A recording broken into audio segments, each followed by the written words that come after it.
Good morning mga ka-biker, it's me again, ang inyong ka-biker, Chris Custom Cycle. Kung mapapansin nyo, may tatlong motor dito. So ang gagawin natin, ipapakita ko sa inyo kung paano nyo makikita yung valve clearance nyo sa inyong mga motor. So unahin natin tong XRM. Sa bawat motor, meron siyang valve clearance na tinatawag. So ano nga ba yung valve clearance? Valve clearance between intake and exhaust, meron yung mga gap. So marami akong videos related about pag-tune up. So kasi kailangan sa tune up yung valve clearance para hindi hirap yung makina natin. Minsan na pangit yung arangkada natin. Nagtatanong tayo bakit ka-tune up lang naman pero hindi pa rin maganda yung arangkada. So hindi natin na-reach yung pinaka-recommend na valve clearance sa ating motor. So kailangan kung baguhan ka pa lang o nagmomotor ka, alam mo yung dapat na valve clearance ng yung intake at saka exhaust. Sa XRM, titignan natin kung saan ba yung nire-recommend at nire-require na valve clearance para dun sa ating motor, especially dun sa ating intake at saka exhaust. Kikita nyo, luma yung motor. So kasi ako, nagbe-base ako dun sa luma. Pinebase ko dun sa taon ng motor. Kung luma na yan kasi nga yung valve screen niya lumalambot yun. So doon ako bumibase. Pero sa mga baguhan pa lang, lalo na kung hindi naman ganong kalumaan or bago pa, mas mainam yung nalalaman nyo yung valve clearance ng motor nyo bago nyo dalhin sa mekaniko. Tinuro ko naman sa inyo kung paano mag tune up, no? So bibili lang kayo ng feeler gauge and then doon kayo nalilito sa valve clearance ba ng anong motor natin. Ngayon, ipapakita ko sa inyo kung saan ba makikita yung manual ng ating valve clearance sa bawat motor natin.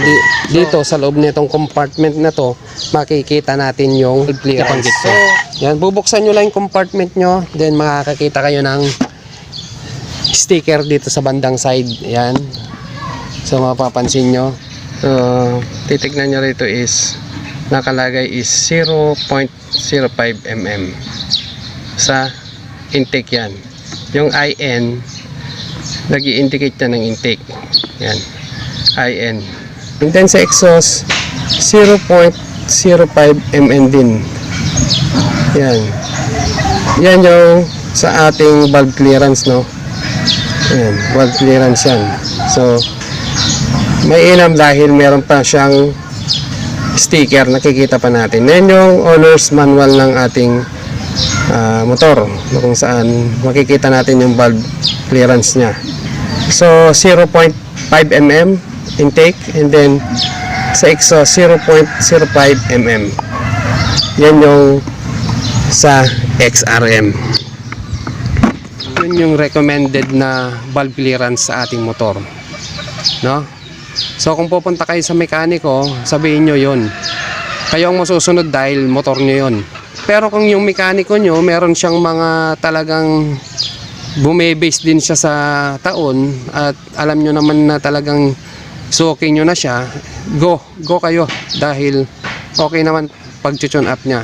Pero ang mainam dyan, kahit kayo lang ang mag-tune up, hindi na kayo magwo-worry pa dahil alam nyo yung pinaka-valve clearance ng motor nyo dahil nakita na natin sa mismong motor nyo. So yan, now sunod natin yung isang motor. So yan, Honda Alpha naman tayo. Titignan naman natin yung valve clearance nya. Puntahan na natin. So pag ganitong motor, yung may mga tangking mahaba, ito nga, TMX 125. So mga 125 din na Rossi, Rakal, basta't mahabang tangke. Titignan naman natin yung valve clearance nya dito sa right side ng side cover natin, no? So tatanggalin natin to para makita natin yung valve clearance natin. Pagtatanggal nito, iangat nyo muna sa ilalim and then sa side and then ganun nyo, ibaba nyo.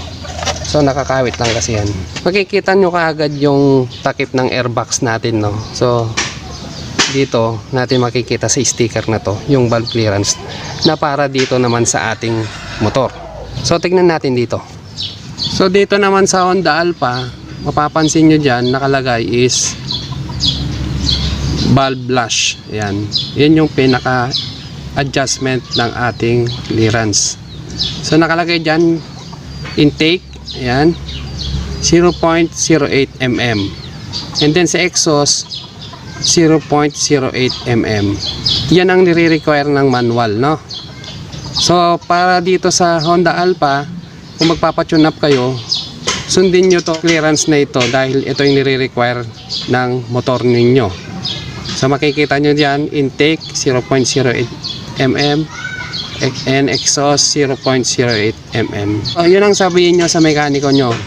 Pero kung meron siyang suggest na ikagaganda pa ng tune up, kasi nga, meron yung tune up na medyo malaki ang clearance, meron din naman yung tune up na manipis lang ang clearance.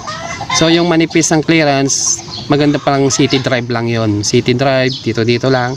Pero pag malayuan ng biyahe mo, mas mainam yung maluwag. Kahit na malagitik yung head niya, yung malagitik sobra, no, yung may lagitik lang ng konti, pero mainam yun sa malalayo. Tip yun para sa mga bumabiyahe ng malalayo. Intake 0.08 mm and then same lang sila sa intake at saka exhaust. Yan, parehas lang na mm. So ayan, dito yan sa mga 125 na manual, no?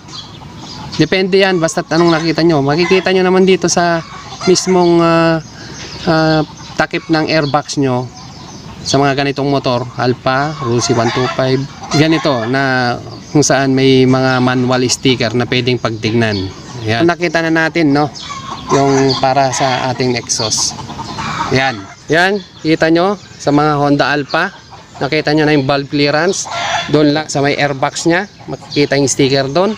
So yun yung pinaka manual at nire-require na valve clearance ng ating mga motor. Next motor tayo. So dito naman tayo sa Mio Sporty, no? So meron din siyang valve clearance yan para hindi tayo malito kung saan pupunta tayo sa mekaniko. Alam natin kung ano yung ilalagay niya. Magtanong-tanong tayo, boss, ano ba yung nilagay yung valve clearance ko sa aking motor?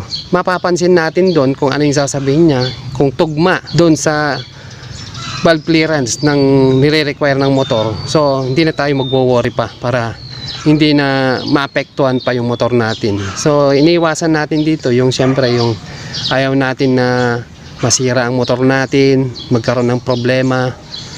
So kaya sinasabi ko, mainam na alam natin yung valve clearance ng bawat motor natin. So tignan naman natin si Mio Sporty.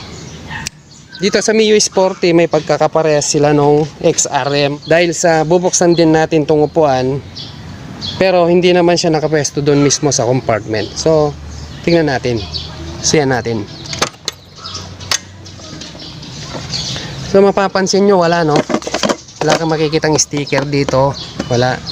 So makikita natin sticker dito sa banda ng upuan natin sa ilalim. Yan. So nakalagay dyan intake 10, intake between 0.06 hanggang 0.10. So para sa akin, kung ang ibabase ko dyan, doon ako sa gitna. Sabihin mo nang nasa 0.08 din. Kasi naman dito sa exhaust 0.8 to 0.12. So gitna nyo yan. Dito base na lang kayo sa 0.08 and then dito 0.010. Yun na lang gawin nyo. Pwede rin yung start kayo sa 0.06 at saka 0.08. Yan, pwede yan. So start din kayo sa, pwede rin kayo mag-start sa 0.06 and then 0.08. Itong 0.010 okay naman yan, pero sagad na kasi yan eh. So between 0.06 dito sa intake at saka 0.08, doon na lang kayo bumase. Sa exhaust base kayo ng 0.08 hanggang 0.10. Yan. So yan yung para sa Mio, no? Yung pinakita ko sa inyo between 0.06 to 0.010 dun sa intake, no? So gawin nyo na lang 8 yun, 8 at saka 10, pwede na yun. Nasa sa inyo yan kung ano yung gusto nyong valve clearance. Depende yan sa arangkada ng motor, ano yung magandang response. Pero mas mainam, alam nyo yung valve clearance nyo na may i-apply nyo sa motor nyo. So yan yung sa Mio Sporty. So yun lang mga kabiker.